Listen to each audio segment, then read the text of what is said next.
결정 트리에 대해서 제가 했었는데, 결정 트리가 결국 앙상블 학습하고 엄청 연관이 있기 때문에 그 치장 앙상블 학습과 랜덤 포레스트를 또 제가 맡아서 하게 됐습니다. 음, 그리고 제가 이번에는 좀, 준비할 시간이 많이 없어가지고, 아, 조금, 설명이 좀 부족할 수 있는데, 조금 부족한 부분은 송태영 책임님이나 또 다른 분들이 조금 도와주시면 감사하겠습니다. 우선, 앙상블, 결국 여러 가지 방법을 그 조합, 그리고 이제 컨비네이션 해서 더 좋은 결과를 얻기 위한 방법이라고 할 수 있고, 이거는 우리가 이제 전문가 한 명보다 많은 대중이 있을 때 그 대중의 어떤 평균이나 중위치가 결국 어떤 예측의 정확성을 올린다라는 거를 경험적으로나 유튜브에서나 책에서 많이 봤었거든요, 실제로. 그래서 그 원리를 이용한 거라고 보시면 됩니다. 그래서 그게 이제 대중의 지혜라고 하는데 결국 정말 좋은 예측기 하나보다는 좀 애매한 좀 정확도가 낮은 예측기 한 100개를 가지고 투표나 아니면 뭐 평균을 내거나 확률을 이렇게 종합하면은 그게 이제 더 좋다라는 게 앙상블 메소드고, 이 앙상블 메소드는 보통 우리 경연 대회나 그 뭐죠, 그 코딩 여기 있네요. 머신러닝 경연 대회나 캐글이야? 아, 캐글, 예, 맞죠. 캐글에서 제일 1등 하는 게 앙상블이잖아요. 사실, 아시다시피. 그래서 뭐, 딥러닝이나 이거 사실 잘 안 쓰고, 거의 다 앙상블, 머신러닝 많이 이렇게 넣어가지고 앙상블로 문제 해결을 하는 그런 걸 많이 보실 수가 있을 거고, 강력한 거고, 머신러닝 중에 제일 많이 쓰고, 제일 중요한 거라고 저는 생각을 하고 있거든요. 그래서 우리가 잘 활용하면 여러 가지 좋은 점이 많기 때문에 이 부분에 대해서 한번 차근차근 한번 보겠습니다. 우선 이 장에서는 투표 기반 분류기, 그다음에 백인과 페이스팅, 랜덤 포레스트, 부스팅, 스태킹, 앙상블을 설명을 해놨고, 여기서 지금 사실 많이 쓰는 게 백인 방법을 이용한 랜덤 포레스트 방법을 많이 쓰고요. 그다음에 다른 이제 좋은 점으로 뭐 그레디언트 부스팅이나 혹은 또 딥러닝 학습을 활용한 뭐 스태킹 이런 것들을 요새 많이 쓰고 있는 것 같습니다. 네. 투표 기반 분류기는 사실 투표하는 거죠. 여러 가지 로지스틱 회귀 분류기나 SVM, 그다음에 랜덤 포레스트 이런 것들을 각기 다른 모델들을 이렇게 쭉 학습해 놓고 똑같은 데이터를 여기 이렇게 넣어서 여기서 나온 예측들의 다수결이죠. 다수결 투표로 정해지는 직접 투표 방식입니다. 투표 기반 분류기는. 그래서 이걸 하드 보팅이라 하고 우리가 그때 그 교육에서도 하드 보팅, 소프트 보팅 이런 얘기를 많이 들었었죠. 실제로는. 하드 보팅이 좋을 때도 있고 소프트 보팅이 좋을 때도 있다고 하는데 우선 하드 보팅의 어떤 분류기는 뭐냐고 하면 아까 말씀드렸다시피 2, 1로 예측했는데 1이 맞네. 그럼 1로 예측하자. 이겁니다. 그 직접 투표 분류기 예측은. 이 결과는 사실 저는 사실 이해가 되게 빠르거든요. 그 많은 학습 중에 하나는 뭐 잘못 판단한다 할지라도 여러 개가 만약에 예측을 이렇게 했으면 이 예측을 할 때 이 각각의 학습기가 또 독립적이라면 이런 앙상블의 예측, 다수결 투표에 대한 이런 성능은 당연히 좋아질 거라고 보고 있습니다. 그런데 이제 여기서 설명하는 거는 이 그 각각의 그 모델들의 어떤 예측 정확도가 낮아도 엄청 높은 예측 정확도를 가진 모델보다 훨씬 좋다는 거죠. 그래서 얘가 거의 한 51% 정확도를 가져도 그냥 90%뭐 88%의 하나의 예측기보다는 얘가 훨씬 더 좋을 수 있다라는 게 이제 이 책의 내용이고, 많은 사람들이 이제 어그리하는 그런 내용이고, 그런 식으로 이 앙상블이 좀 어, 발전을 했다라고 보시면 될 것 같아요. 예측기가 정확도가 낮다라는 거는 과소적합이라는 얘기고, 과소적합이라는 거는 이 안에 들어간 뭐 어떤 학습의 모델에 들어간 파라미터나 혹은 뭐 뎁스나 혹은 뭐 W 어떤 웨이트 값이나 아까 인계값, 특성치 이런 것들이 전부 다 작은 모델이라고 판단이 되거든요. 가속적합으로 이렇게 모여진 어떤 학습기라도 이게 한 10개 혹은 100개 이렇게 모이면 훨씬 더 강력한 90%의 어떤 단위 예측기보다는 훨씬 더 좋은 결과를 낼 수 있다라는 게 이 책의 결론인 것 같아요. 그거 이제 여기 딱 설명하는 게 큰 수의 법칙을 설명하면서 이야기를 하는데, 만약에 동전이 하나가 앞면이 51%고 뒷면이 49% 나온다. 이러면 이제 이 학습기는 51%의 확률로 맞는 뭐 앞면이 나올 확률, 정답을 맞힐 확률이 있다라는 거거든요. 거의 49%는 틀리다라고 할 수 있을 것 같아요. 그런데 이걸 무수히 많이 던지다 보면은 이 앞면이 나올 확률이 크다. 그러니까 정답이 될 확률이 크다라고 하는 것들이 거의 10,000번 던지면 97% 이상 올라간다고 하네요. 이게 큰 수의 법칙이라고 설명을 하면서, 음, 큰 수의 법칙이라고 설명하면서 단 1%, 단 2%의 어떤 확률 이 이제 어, 확률값이 정답을 못 맞힐 확률값보다 높다면은 이걸 결국 많은 시도를 통해서 이렇게 보다 보면은 결국 정답은 맞히더라라는 게 이 큰 수의 법칙에 대한 내용인 것 같습니다. 네. 그래서 이 내용이 결국 여기 랜덤 추측보다 조금 나은 거거든요, 사실. 51%는. 50대 50이 랜덤이잖아요. 근데 51%의 정확도를 가진 어떤 1000개의 분류기로 앙상블을 구축을 했을 때, 이게 이제 많은 분류기가 있거나 많이 이렇게 판단을 하면은 결국, 어, 앙상블의 정확도가 높아진다. 그런데 이때 이제 가정은 모든 분류기가 완벽하게 독립적이고 오차에 상관관계 없어야 가능하다.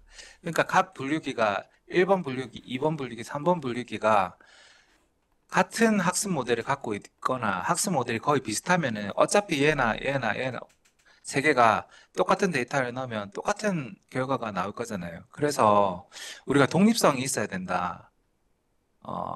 또 오차가 어떻게 되든 오차에 어떤 연관이 없어야 된다. 이런 가정이 있습니다. 네. 그래서 앙상블의 방법은 예측기가 서로 독립적일 때 이제 최고의 성능을 발휘한다. 그래서 독립적으로 하기 위해서 여러 가지 또 방법을 쓰기도 합니다.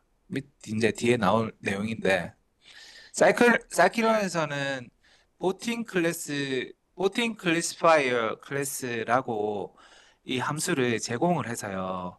여기에 이제 어 로지스틱 리그레션이나 랜덤 포레스트나 뭐 SVM, SVC라는 이런 그 각기 독립적인 세 개의 학습기를 넣으면 이렇게 보팅 클래시파이어가 하나씩 이 세 개를 하나로 묶는 거죠.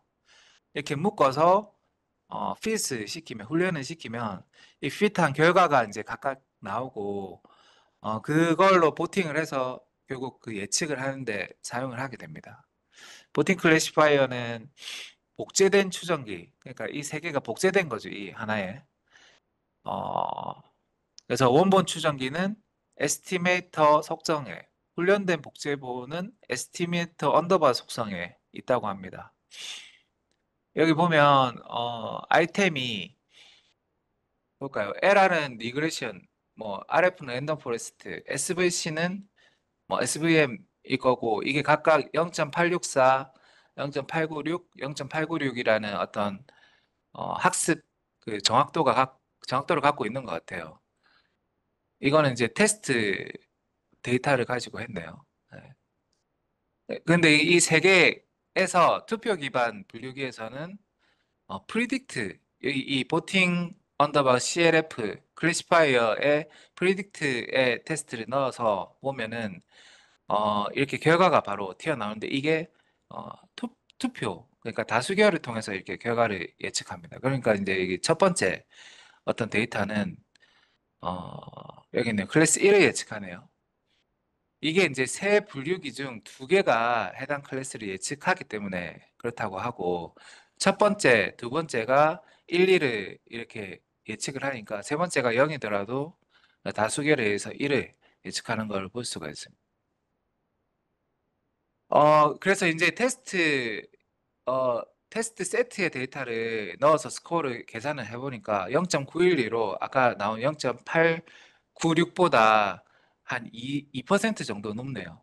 네, 결국 하나의, 각기 다른 하나의 어떤 어, 학습기 분류기보다는 이 세 개의 보팅을 한 직접 투표 어, 어, 분류기가 훨씬 낫다라고 하는 거를 이야기하고 있습니다. 근데 이것보다 좀 더 좋은 방법이 여기서는 간접 투표, 우리 소프트 보팅이라고 이 확률을 평균을 내서 여기 있죠. 개별 분류기의 예측을 평균 내어 확률이 가장 높은 클래스를 예측한다. 이게 이제 각기 세 개가 어, 이런 프리딕트를 할 때 확률 값도 튀어나오거든요. 그러니까 1이라는 확률이 뭐냐, 0이라는 확률이 뭐냐, 1이라는 확률은 뭐 70%, 0이라는 확률은 뭐 30%라고 확률까지 이렇게 제공을 한다면 이거 소프트로 할 수 있고, 근데 뭐 SVC는 클래스 확률을 제공하지 않아서 뭐 프리딕트 프로바라는 이런 거를 집어넣어서 해야 되긴 하지만 보통 우리가 알고 있는 어떤 학습 모델은 거의 확률을 가지고 있죠. 프로버빌리티를 가지고 있어서 확률 값으로 요걸 계산하니까 아까 92.2에서 소프트 보팅의 어떤 결과는 똑같은 데이터라도 92%로 조금 더 올라가네요. 네. 그래서 소프트 보팅을 많이 사용하는 것 같습니다. 이 소프트 보팅이 결국 어, 중점적인 어떤 핵심 포인트는 개별 분류기의 예측, 확률을 평균을 낸다. 이게 소프트 보팅이라고 보시면 될 것 같습니다. 그 다음에 이제 백인과 페이스팅이네요. 페이스팅. 예, 페이스팅 이 방법이 나오는데 베깅은 우리가 엄청 많이 들어봤거든요, 사실. 베깅은 부트스트랩 어그리게이션이라고 부트스트랩 방식으로 샘플링해서 종합한다는 어떤 이야기인 것 같고, 페이스팅은 중복을 허용 안 하는 샘플링 방식입니다. 부트스트랩은 중복을 허용하는 샘플링 방법이고, 어, 그래서 그걸 활용해서 어, 여러 분류기를 만드는 게 결국 이 배깅이고, 베이스팅은 중복 허용하지 않고 여기 데이터, 여기 데이터, 여기 데이터 전부 다 중복을 허용하지 않는 거죠. 예. 다시 한번 볼게요. 예. 이 그림에 대해서 보면은 훈련 세트가 있는데 어, 여기서 랜덤 샘플링을 이렇게 막 하게 됩니다. 이 각각 데이터를 여러 예측기에 이렇게 넣, 넣, 넣어주기 위해서 랜덤 샘플링을 하는데 세트에서 이렇게 샘플링 할 때 만약에 중복을 허용하면 부트스트랩 배깅 방법이고 중복을 허용하지 않으면 페이스팅 방법이라고 보시면 될 것 같아요. 어, 이거는 예측기가 훈련을 마치면 앙상블은 모든 예측기의 예측을 모아서 새로운 샘플에 대한 예측을 만든다. 그래서 아까 이 나왔던 보, 보팅에서 나왔던 예제는 각기 다른 어, 학습 모델이거든요. 근데 이거는 베깅하고 베이스팅은 다 똑같은 결정트리죠, 사실. 결정트리로 예측기를 만든 거고, 그 결정트리로 예측기를 만들 때 데이터들을 부분 데이터들을 이렇게 학습시키는 거라고 보면 될 것 같아요. 그래서 각 개별 예측기는 당연히 이게 뎁스도 낮고 리프도 작고 노드도 작고 뭐 데이터도 작으니까 원본 훈련 세트로 훈련시키는 것보다는 편향이 돼 있거든요. 그러니까 예측도가 되게 낮다, 과소적합이 돼 있다라고 할 수 있고 그렇지만 이 각 네 개의 어떤 보팅이나 소프트 보팅이나 하드 보팅을 거치게 되면 편향과 분산이 모두 감소하는 결과를 나타내죠. 이게 아까 나온 다수의 지혜 뭐 이런 거죠. 컨셉의 법칙 이런 걸로 인해서 이 앙상블의 결과는 편향은 비슷하지만 분산은 줄어드는 효과를 얻을 수 있다. 그리고 또 좋은 점이 CPU 코어 서버에서 이것들을 각기 분산시켜 가지고 병렬로 학습할 수 있으니까 훨씬 더 빠르게 예전에 그 우리 마지막 그 교육에서 마지막 과제 할 때 앙상블 쓰실 때 이렇게 하시는 걸 제가 많이 봤거든요, 사실. 네, 그렇게 좋은 점이 있어서 이런 형태로 배깅을 많이 쓰는 것 같아요. 사이클러에서 배깅과 페이스팅은 그러니까 페이스팅은 뭐 좋은 점이 있지만 우선 배깅 위주로 이야기를 할게요. 네. 어, 배깅 클래시파이어라고 뭐 회기는 배깅 리그레스라고 이런 그 함수를 제공하게 되는데 이게 결국 여기 안에 보면은 배깅 클래시파이어의 그 어떤 핵심 분류기는 디시전 트리 클래시파이어를 쓰겠다. 그다음에 에스티메이터 개수는 500개, 그다음에 맥스 샘플 100개, 그다음에 n 잡은 마이너스 1이면 모든 CPU를 사용하는 거고 이 랜덤으로 이렇게 뭐 샘플링 하겠다라는 겁니다. 베이긴 클래시파이어는 아까 그 샘플을 데이터를 샘플링 할 때는 이제 중복 허용해서 하는 걸로 돼 있죠. 네. 이게 이제 얘는 디시전 트리는 이 클래스 확률을 추정할 수 있어서 자동으로 간접 투표 방식을 사용한다고 하네요. 그래서 이게 이 밑에 이제 그림이 왼쪽은 단위 결정 트리, 오른쪽은 배경을 사용한 결정 트리. 이게 이제 배경 클래시파이어로 나타낸 거죠. 왼쪽과 오른쪽을 자세히 보시면은 많이 과대적합돼 있죠, 사실. 데이터에 너무 많이 이렇게 붙여져 있고, 오른쪽은 엄청 일반화가 잘 된 거를 볼 수 있어요. 이게 이제 배깅, 랜덤 포레스트, 뭐, 앙상블의 어떤 효과인 것 같아요. 예.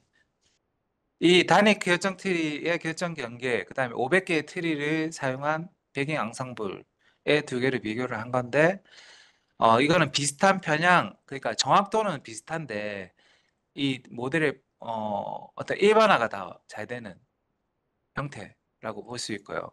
얘는 할 때마다 다릅니다. 결정 트리가 사실 안 좋은 점이 할 때마다 달라요. 할 때마다 나온 게.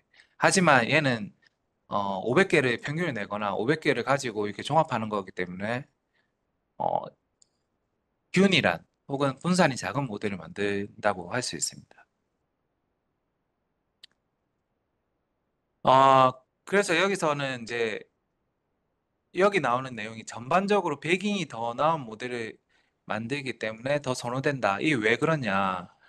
우리가 랜덤으로 이렇게 그 데이터를 얻어낼 때 이게 중복을 허용하다 보니까 여기가 독립성이 약간 보장되나 봐요. 그러니까 이 두 개가 같은 샘플이 될 수도 있지만 완전 그러니까 좀 다른 샘플이 되고 다른 학습을 할 수 있는 이런 것들이 보장이 돼서 그래서 페이스팅보다는 배깅이 더 선호된다고 합니다. 예. 그래서 배깅은 각 예측기가 학습하는 서브셋의 다양성을 추구한다.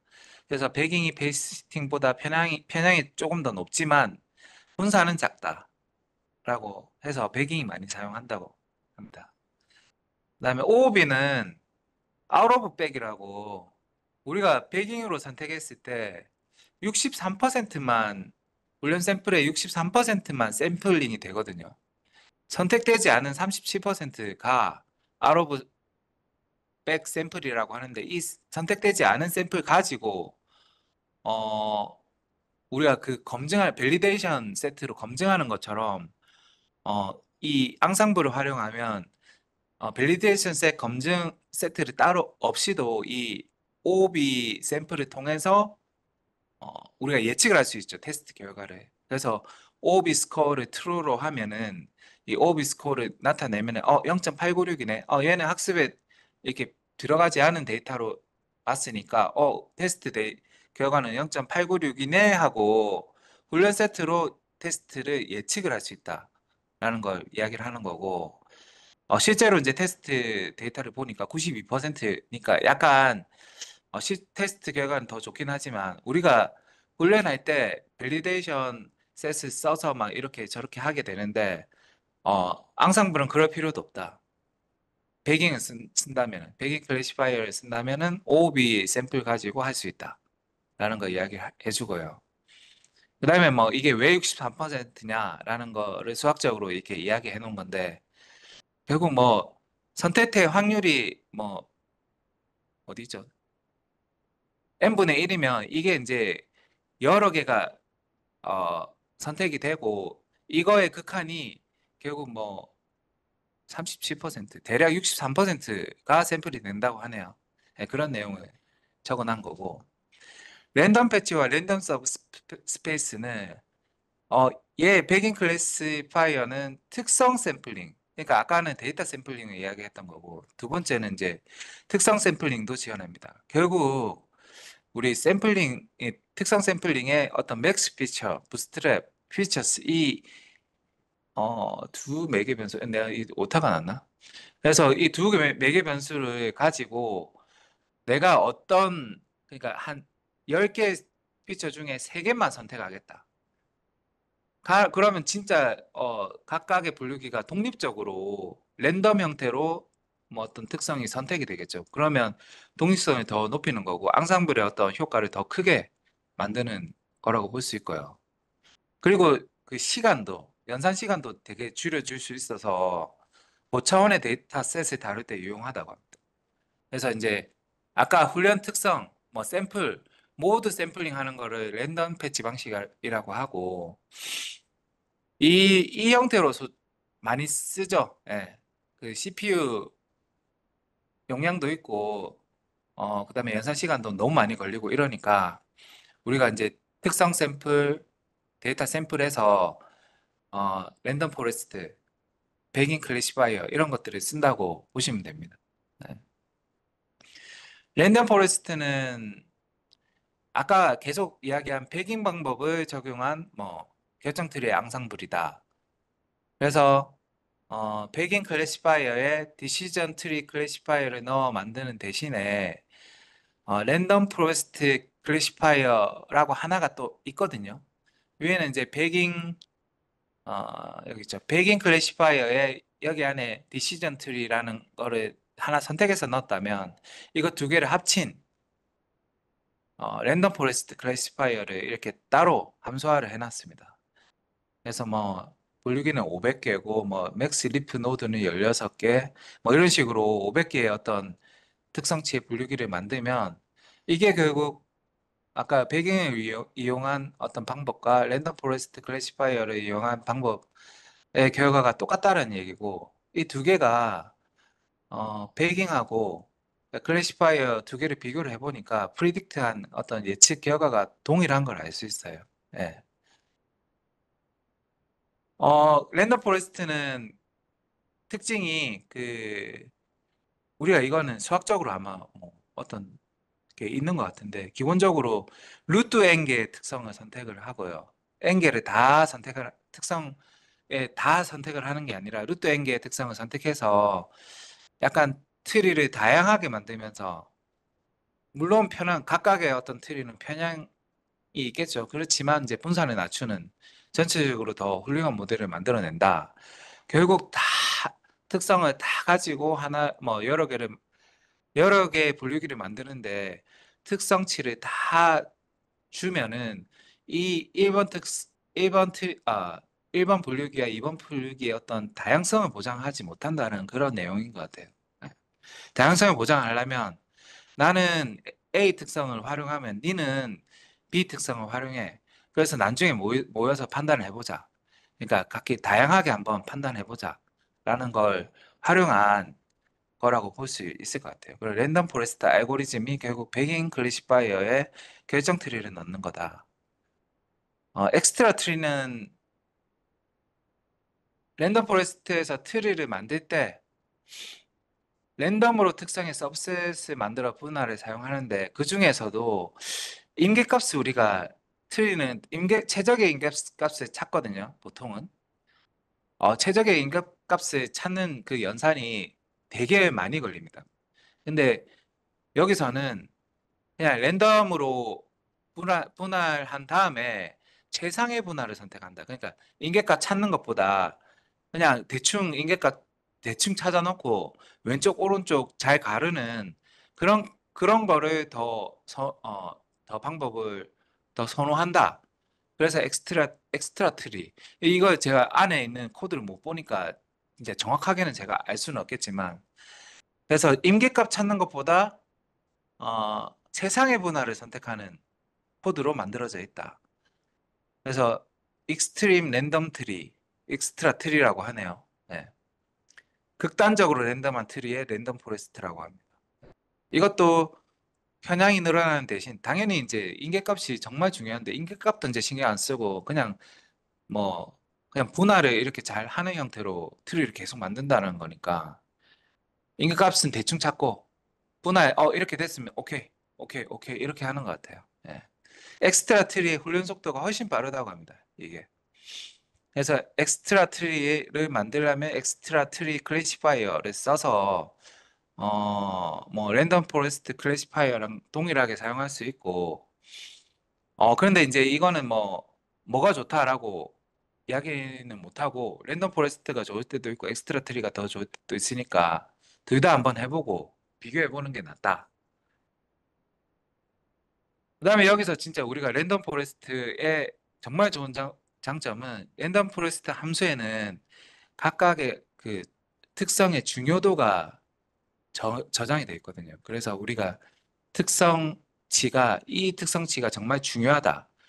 이거 되게 중요한데 우리가 정말 많은 특성 데이터를 갖고 있을 때 그 중에서 중요 피처만 골라가지고 어떤 학습을 시키고 싶잖아요, 사실. 그게 이제 일반화를 위해서, 그다음에 테스트 결과를 위해서 너무 많은 특성이 들어가면 과대적합 되기가 쉽고 그런 것들을 피하기 위해서 진짜 중요도를 이렇게 얻어야 되는데 뭐 중요도 얻는 방법들이 사실 많이 연구가 돼 있죠. 그런데 랜덤 포레스트는 그게 이제 이 안에 어떤 원리 때문에 자동으로 계산을 해준다는 거죠.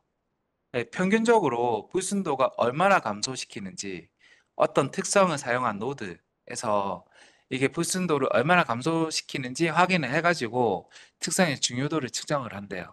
예. 그래서 사이키넌에서는 훈련이 끝난 뒤 특성마다 자동으로 이 중요도 점수가 계산이 되고 중요도가 이제 전체 합이 1이 되도록 정교화해가지고 여기 이제 아이리스 데이터에서 페탈 랭스, 페탈 위스가 지금 각각 44%, 42%의 어떤 중요도를 갖고 있네요. 그러면 이 세팔 위스는 사실 우리가 그 어떤 구현을 할 때 얘가 꼭 굳이 필요한가 좀 고민해 볼 수 있죠, 사실. 네. 일반화를 위해서. 안 그러면 이 두 개, 진짜 80% 넘는 이 중요도를 가진 이 두 개만 선택해가지고 어떤 모델을 만들 수 있죠. 그래서 이 랜덤 포레스트는 진짜 자주 쓰이는 게 우리 DNN 할 때나 혹은 DNN 말고도 RNN 이런 데도 쓰일 수 있겠죠. 사실 특성을 만약에 한다면은 이런 그 중요 특성을 산출해낼 때 사용될 수 있다. 그래서 랜덤 포레스트 클래시파이어에 학습을 우선 시켜놓고 필드를 시켜놓고 여기에 importance라는 feature importance라는 어떤 이 변수죠. 이 변수에 저장되어 있는 값을 불러오면은 스코어가 나온다라는 겁니다. 그다음에 이 책에서는 또 특이하게 엠니스트 데이터의 각각의 픽셀의 중요도도 이렇게 예로 드러났네요. 예.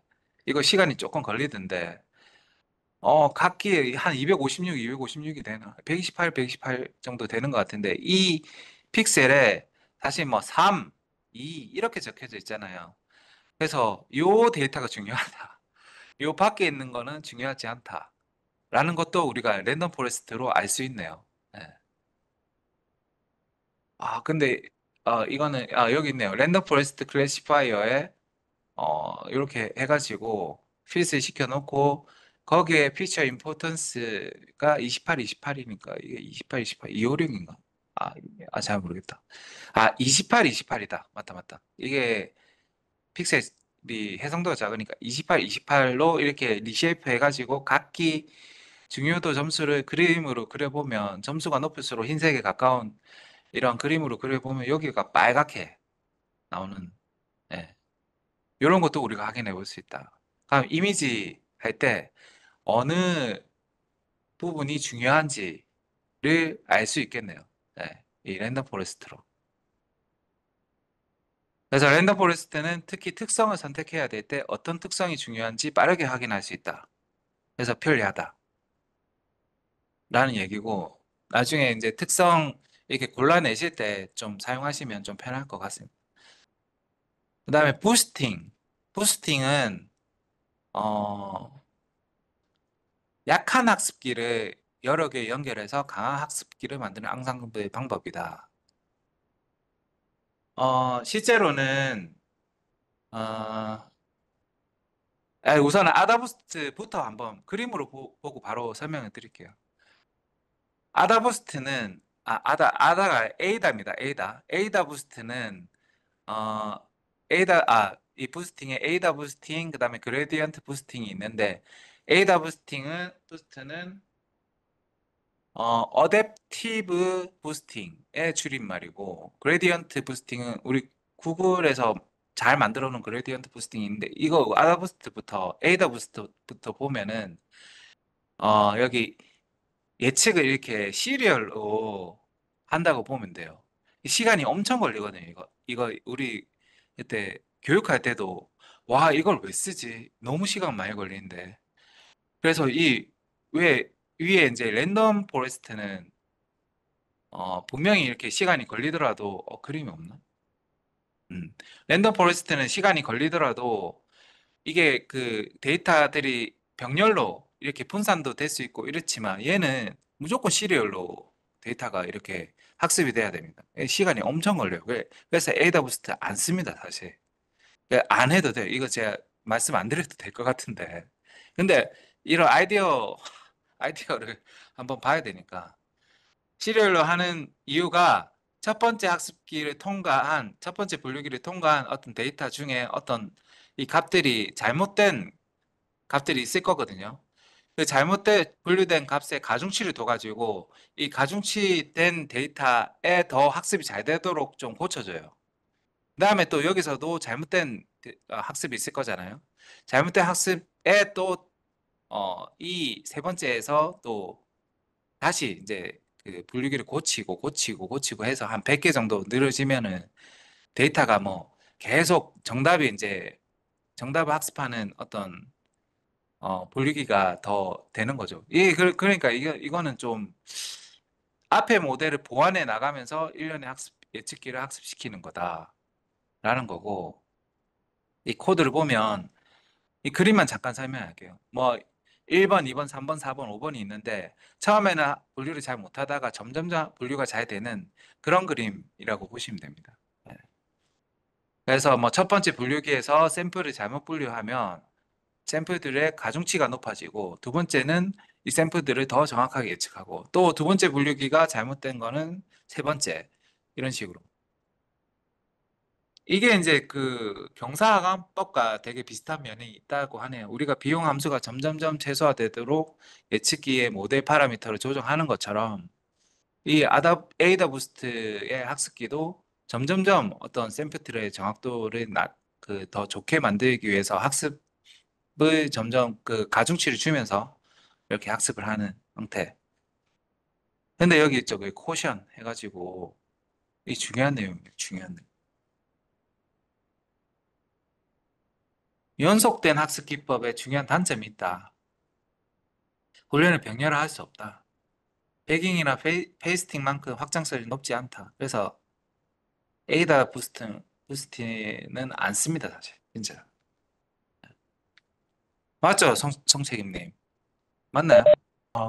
그럴 수도 있을 것 같아요. 예. 근데 학습 모델이 그러니까 데이터가 너무 많고, 예. 그리고 또 이 분류기, 그러니까 분류기를 한 100개 시리얼로 했을 때 성능이 나온다라고 한다면 랜덤 포레스트를 선택하는 게 더 낫지 않을까요, 사실? 그런데 정확도는 사실 얘가 더 좋을 수 있을 것 같아요.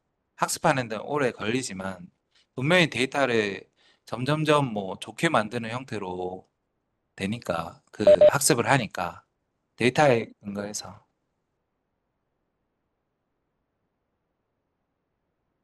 그렇죠. 그래서 사실 이거에 이제 뭐 수학적 모델링까지 이렇게 적혀져 있는데요. 수학적 모델링은 저도 사실 잘 이해가 잘 안 되고 하지만 뭐 점점점 이 W 값이 샘플 가중치라고 하는데 이 웨이트 값이거든요. 웨이트 값들이 점점점 가중치가 높아지면서 그 가중치를 가지고 뭐 하면은 더 좋다. 예. 그런 걸 설명해 놓은 것 같습니다. 잠시만요. 알파 이. 그래서 에이다 부스트는 모든 예측기 예측을 계산하고 예측기 가중치 알파 i를 더해 예측 결과를 만든다. 가중치 합이 가장 큰 클래스가 예측 결과가 된다.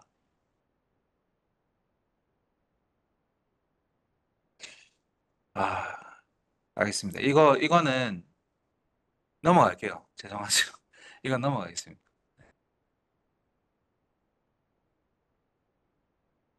에이다 부스트 앙상블이 훈련 세트에 가대 적합되면 추정 기수를 줄이거나 추정기의 규제를 더 강하게 해보세요. 제가 이제 말씀드렸지만 이게 성능은 좋습니다. 성능은 나쁜 건 아닙니다. 근데 너무 많은 연산 시간이 걸려서 이게 좀 제약이 있다. 그 학습하는데 예, 제약이 있다라고 말씀드린 거고 요 그 에이다 부스트로 학습한 이런 결과를 결국 나타내 보면 일반화가 너무 깔끔하게 잘 돼 있죠, 사실. 뭐 당연히 이제 어떤 잘못된 예측이 있겠지만 뭐 이건 어쩔 수 없는 그런 거고.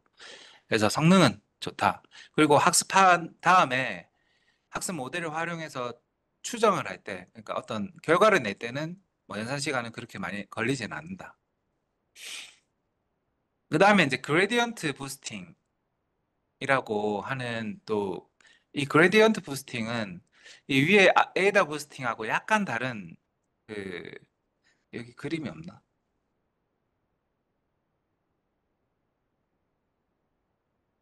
자녀 오차에 대한 그 학습인데 잠시만요. 제가 그림을 안 붙여놨는 거 보네. 그림이 원래 없나 책에? 책이 없네요. 네, 잠시만요. 제가 이거는 그림을 한번 보시는 게 더 나을 것 같아서 그레디언트 부스팅.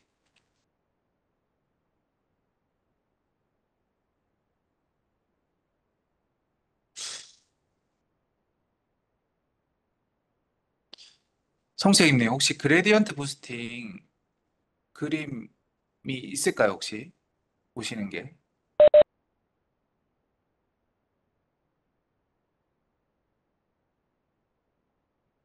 네. 이거, 예, 예. 네네, 맞아요. 그래서 우리가 이런 데이터가 있으면 이렇게 계산했을 때 이 데이터의 잔차들이 있거든요. 잔차들이 작아지도록 이거는 이제 이 리그레션의 어떤 결과인 것 같은데 잔차들이 작아지도록 또 한 번 학습하고 잔차가 작아지도록 학습하고 이게 이제 그레디언트 부스팅이고 그레디언트 부스팅은 생각보다 연산 시간이 많이 안 걸리긴 하더라고요. 이게 에이다 부스트보다 여기에 여기에 있나? 이거는 PCA구나. 다시.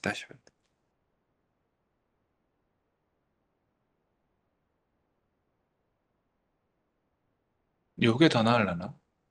네. 요렇게 처음에 그 그라운드 트루스는 이거네요. 근데 처음에 트리 첫 번째를 통과할 때는 요렇게 잘못된 그 회기가 있죠. 당연히 이게 작으니까. 근데 이 잔차를 이렇게 데이터를 또 놓으면 이 잔차를 쫓아가는 또 트리를 하나 만들어서 잔차가 지금 거의 이제 작아지잖아요. 이렇게. 또 이 작아진 잔차를 또 쫓아가는 트리를 만드는 이게 그레디언트 부스팅이라고 보시면 될 것 같아요. 네. 여기 이해가 다른 분들은 혹시 이해가 되세요? 이 그림은 제가 정확하게는 이렇게 못 찾아가지고 정석님은 어떠세요? 원래 잘 어, 아시잖아요. 예. 이해되는 것 같습니다. 예. 그래서 그레디언트 부스팅은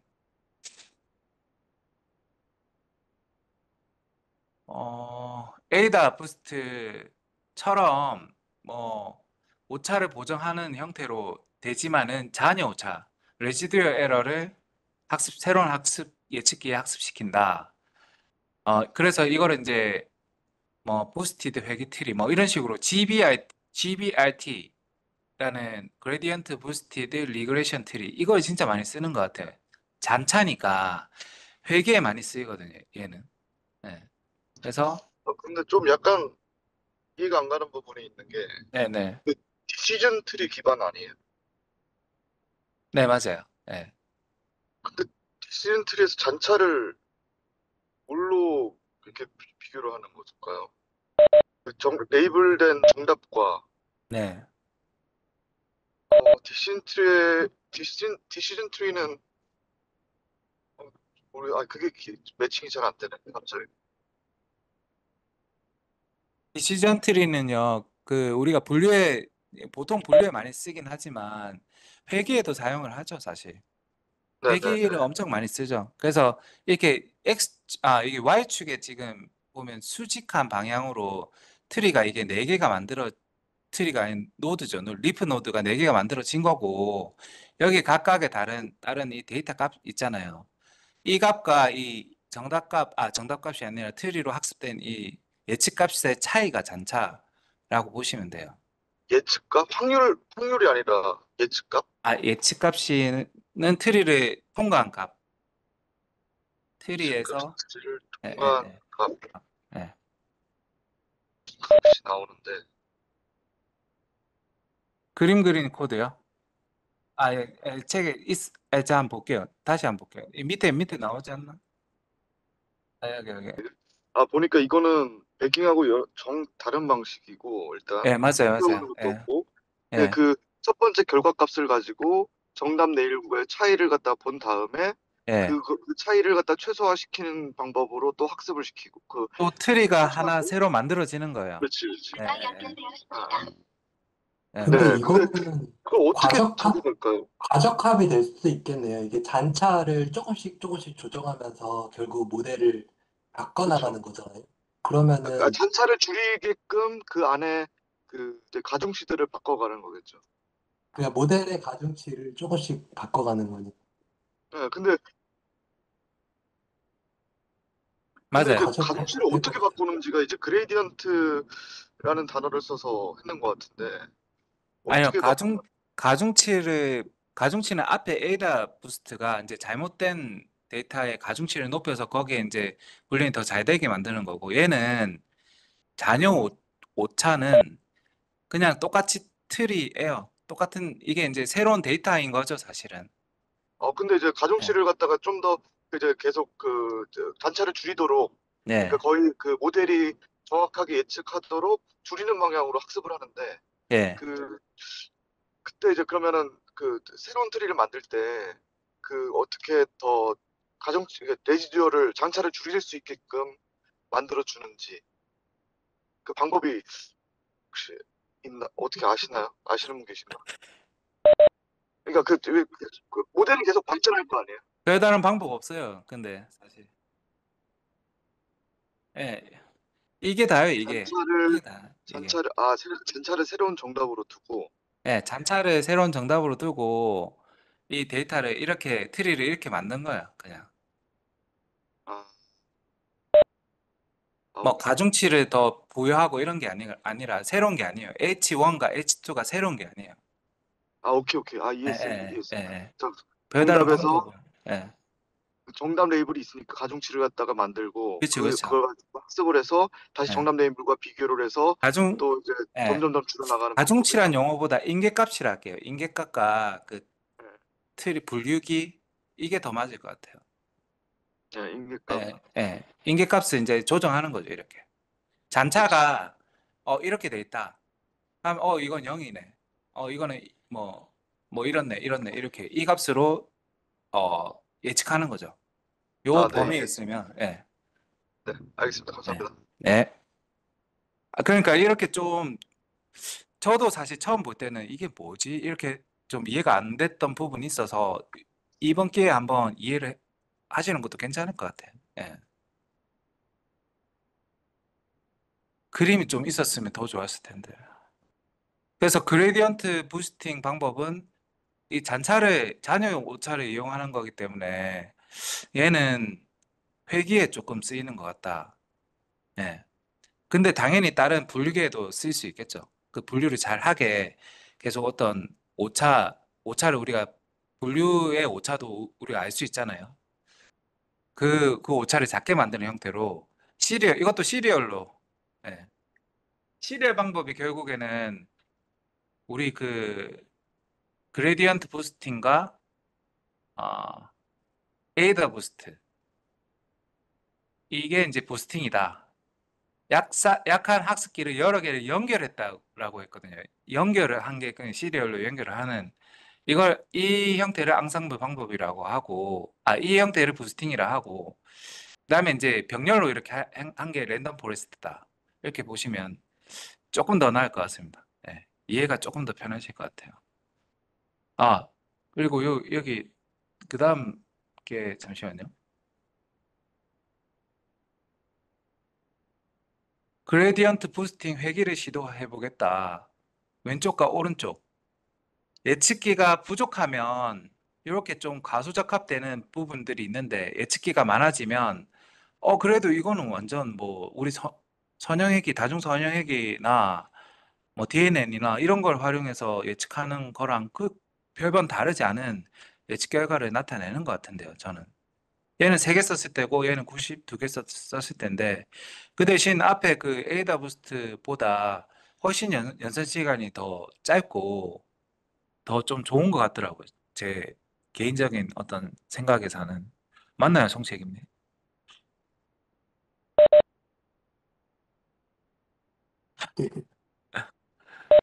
맞다고 해주세요.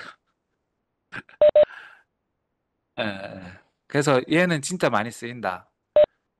예, 부스팅 방법으로 쓸 때는 약간 GBIT 이거를 많이 쓴다. 그래서 XGBIT 뭐 여러 가지 구글에서 만든 거랑 이런 것들이 있던데 책에서는 이게 다 다양하게 안 나와가지고 조금 그랬네.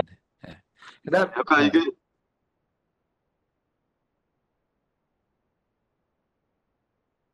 예, 예.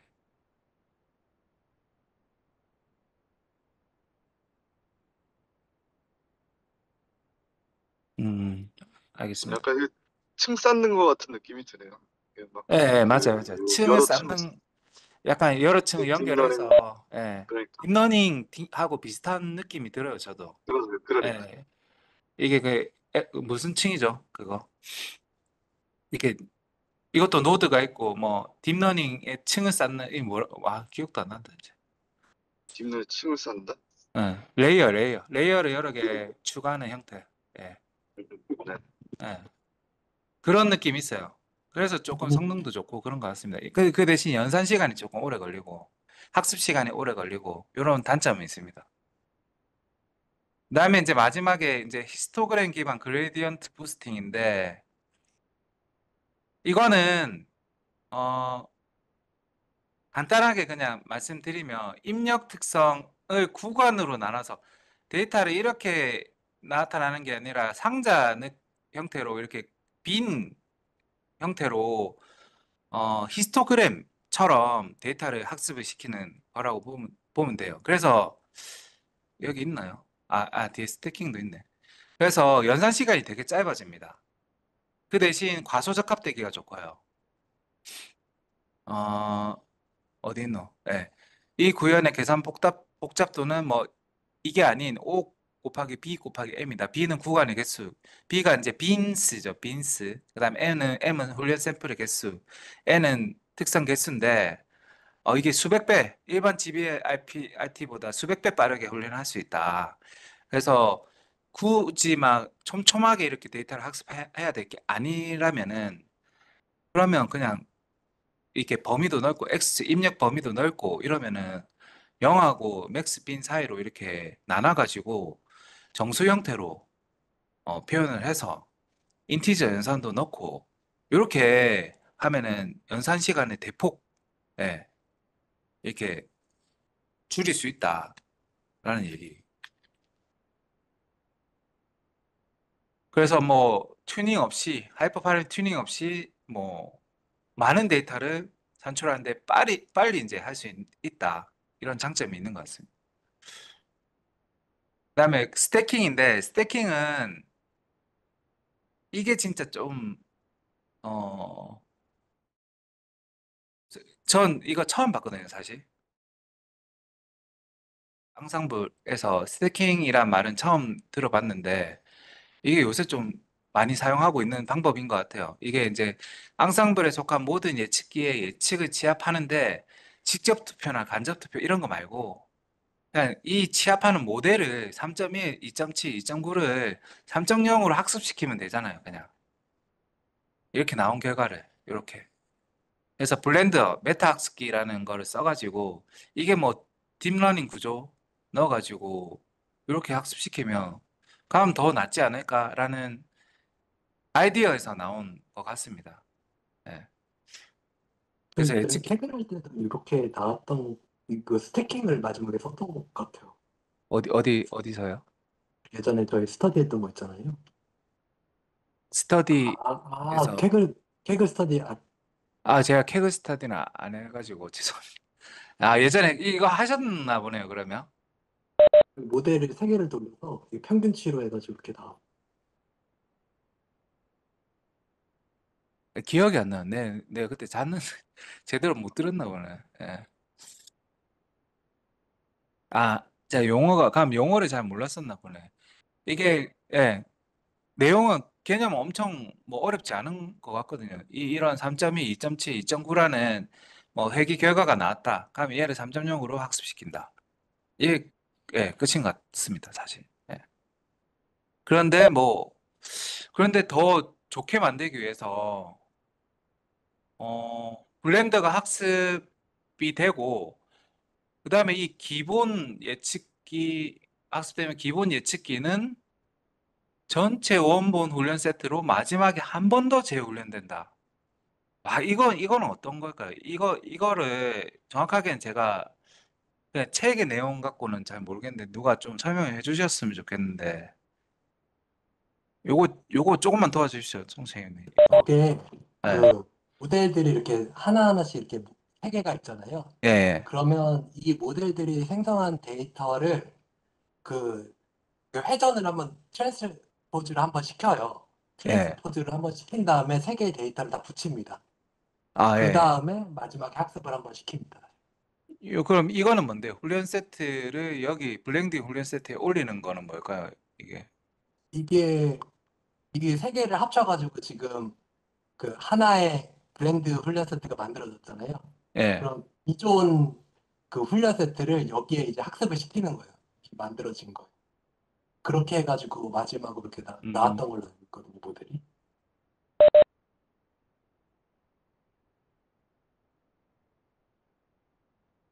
그럼 같이 훈련 시키나? 이거랑 얘랑 이렇게 콘캐스트로 붙여가지고 뭐 이렇게 뭐 같이 학습시키는 건가? 이게 이거 필요 없이. 학습시키기 전에 이게 한 번씩 축을 돌려줬거든요. 그때 트랜스포즈 시켜가지고 얘네를 붙인 다음에 이 붙인 거를 훈련 세트로 해서 다시 학습을 시키거든요. 그러면 얘를 트랜스포즈를 시켰기 때문에 얘를 훈련을 시킬 수 있는 그런 딥러닝에서도 이렇게 훈련시키기 전에는 이렇게 차원을 돌려주잖아요. 그렇게 이게 트랜스포즈 시키는 그러니까 이 열이 행으로 가게끔 만들어주는 차원 돌리는 그 걸 한번 해줘. PCA 말씀하시는 건가? PCA는 다른 문제고 그냥 이 세 개의 모델로 해서 예측 결과가 이렇게 나오거든요. 예, 그런 세 개의 예측 결과를 일단은 먼저 붙여요. 예. 붙인 다음에 얘를 트랜스포즈를 시키거든요. 그 트랜스포즈를 시키면, 네.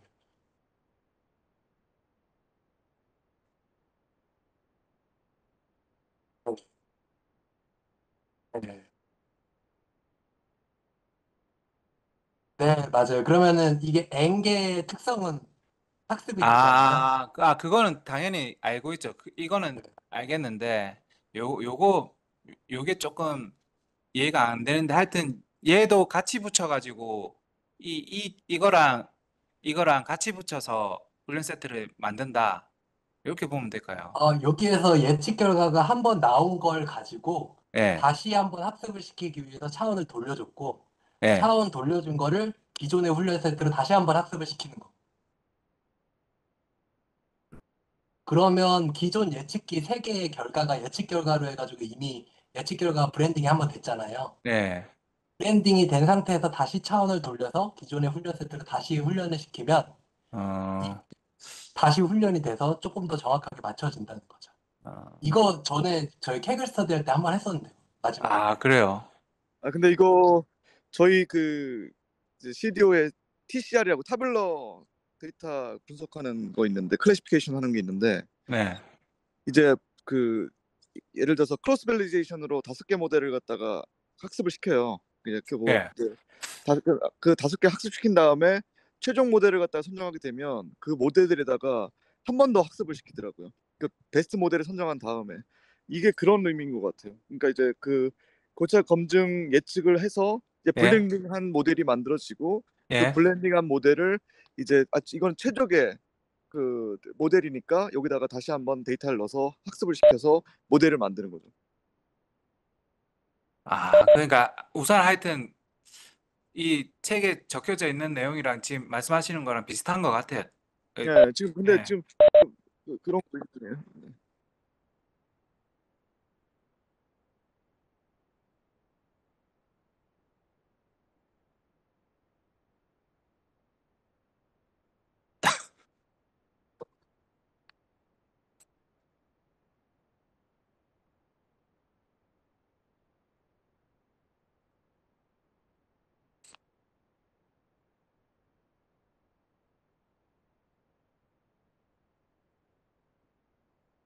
네,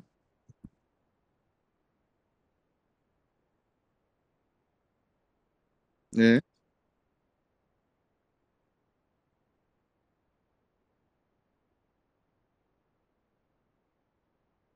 그러니까, 네 맞아요. 예.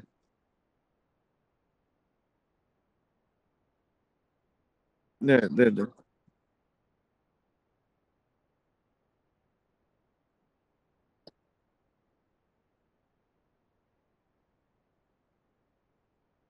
그러니까 그 결과가 이제 이 여기는 만약에 동일 세계 모델이라면 그 동일 세계 모델을 갖다가 블렌딩한 합쳐진 그 한 개 모델을 걔 거기다가 학습을 시키는 거죠. 근데 뭐 사실 뭐 근데 거의 비슷한 개념이라고 저는 느껴지는데 그러니까 이제 가장 그 최적화된 모델에다가 학습을 시킨다는 게 이제 그 메인 골자고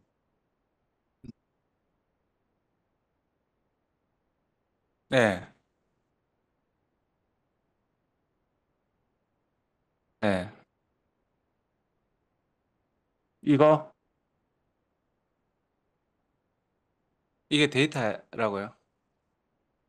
예, 예.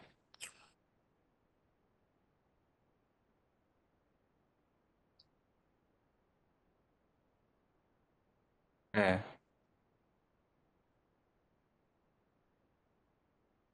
예,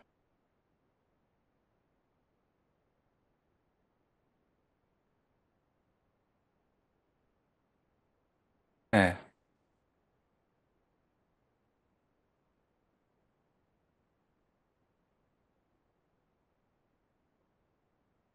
예, 예.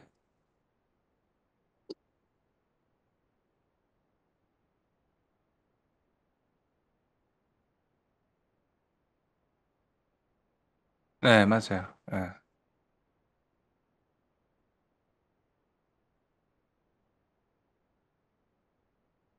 복사한다는 거죠, 아니에요? 그대로 쓴다는 거. 이게 다시 읽어보니까 제가 이해한 거는 그냥 여기 훈련 세트 타겟 복사해서 이게 결국 요 블렌딩에서 학습을 한다라는 것 같고 네, 근데 사실 아까 여기 예, 잠시만요. 그래서 이거는 크게 의미는 제가 보기에는 없는 것 같고 이 마지막에 이제 이 기본 예측기가 한 번 더 전체 데이터 가지고 한 번 더 재학습된다, 재훈련된다 이 얘기 아닐까요? 근데 이제 요 내용은? 여기 교차 검증 예측에서는 아까 송태영 측님 말씀하신 것처럼 그 학습 데이터와 트레인 세트와 밸리데이션 세트를 나누잖아요. 네. 그래서 이제 교차 검증을 통해서 어떤 이제 그 모델을 갖다가 평가를 하게 되는데, 그래서 거기서 이제 최종의 모델이 나온 게 이제 블렌디드, 여기 위에 그 교차 검증 예측 위에 있는 그 모델이 나올, 블렌디드된 모델이 나올 거고, 그 모델을 다시 한번 훈련 세트, 이번에는 밸리데이션 세트와 트레인 세트를 나누지 않은 그 훈련 세트를 그대로 복사를 해서 이제 그 학습을 시킨다는 거죠. 음, 저는 그렇게 지금 이해를 했습니다. 그러니까 이게 어렵네. 쉽지가 않네. 안에 내용 우리가 못 보니까. 근데 쓰는 거는 하여튼 쓰시잖아요. 맞죠? 안 쓰시죠? 모르겠어요. 근데 저는 저희 쪽에서 만든 그 아까 전에 말씀드렸던 TCR 모델이라는 게 요 그 개념을 바탕으로 만들어진 것 같은 느낌이 들어서 어, 그렇게 들었어요. 아니 그게 아니라 지금 우리 그 기본 골자가 나중에 그 회사에서 송출님하고 저하고 얘기 나누면 되는데, 이제 TCR이라는 그 모델이라는 게 뭐냐면 그 그레이드 XGB나 뭐 랜덤 포레스트 뭐 라이트 GBM 뭐 이런 게 여러 가지가 있는데, 그 모델을 갖다가 다 학습을 시켜요. 아니 그 크로스 밸리데이션으로 다 학습을 한번 그 모델을 갖다가 체크를 하고, 그 다음에 최적의 모델을 갖다가 한 개 선정을 한 다음에 최적의 모델에다가 다시 한번 원래 이제 저희가 학습시켰던 그 학습 데이터를 가지고 그 최종 모델을 뽑아내는 거죠. 근데 이제 약간 그 개념이 비슷한 것 같아서 제가 말씀드렸어요. 그 흐름 같은 게. 여기서 이제 이 예제에서 나온 거는 각기 다른 세 개의 기본 예측기랑 그다음에 파이널 에스티메이터, 랜덤 포레스트 클래시파이어로 이 세 개의 결과를 묶어가지고 이렇게 예측을 하는 형태로 나와 있고 네. 그래서 그거 이제 스코어를 보니까 92.8%, 0.8%더 높아졌네요. 네. 랜덤 포레스트보다 얘가 더 낫다.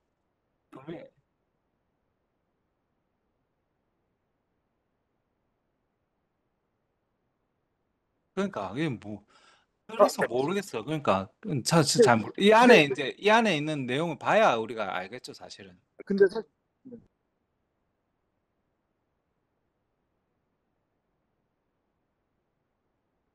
네, 네.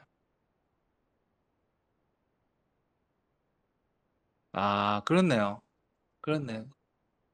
근데 그래. 근데 이게 있잖아. 이게 스태킹 그러니까 스태킹 클래시파이어라는 클래시파이어가 이제 세 개 그 랜덤 포레스트 그 서포트 벡터 클래시파이어 로지스틱 예. 이거를 갖다가 다 이제 이 세 개를 갖다 우리가 블렌딩한 결과를 여기 그러니까 맞아. 이게 파이프라인이었다면 그냥 쭉 연결한 거겠지만 이 이건 안에 뭐가 단순 들어있는지 파이프라인이 모르겠. 아니에요. 단순 파이프라인이 아니고 음.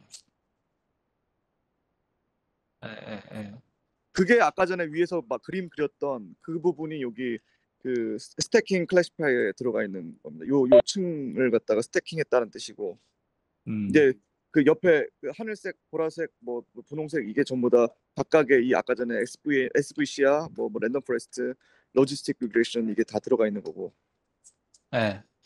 조금 다른 예제를 찾아보고 한번 뭐 모르겠어요. 이게 쓸 때는 한번 진짜 좀 잘 사용해야 될까요? 잘 이해하고. 예. 아니지. 알겠습니다. 굳이 우리가 이거 잘 이해해야 될까요, 이거를? 그냥 쓰면 되는 거 아닌가, 이대로? 네, 이렇게 굳이 쓰면 안 돼. 쓰면 될 것 같은데. 이렇게 쓰면. 아니 좋다는 거는 근데 저는 하여튼 이 모델이 많이 쓰이는 것 같아서 네, 하여튼 말씀드렸습니다. 예, 감사합니다. 그래서 결론은 랜덤 포레스트나 에이다 부스트, GBIT, 그다음에 마지막 스태킹까지 많이 사용하고 이 머신러닝에서 또 뭐 딥러닝, RNA 이런 것들과 거의 동일하게 우리가 요새 많이 사용한다라고 보시면 될 것 같고, 그다음에 그 전처리를 안 하잖아요. 이 우리 그 결정 트리에서는 이게 최고로 이제 장점이고, 빨리 중요도 분석하고 이렇게 이제 특성치 뽑아내야 될 때는 우리가 랜덤 포레스트 이걸로 먼저 살펴보자. 그다음에 스태킹 분류기 이게 이제 시스템 성능 한계까지 끌어올리는데 도움이 될 수 있다. 이게 이제 마지막 결론인 것 같아. 이 연습 문제는 밑에 내용이 많고 좀 길거든요, 사실. 요거는 조금 이 정도로 하고 마치고 나중에 필요하실 때 한번 보시는 게 더 좋을 것 같습니다.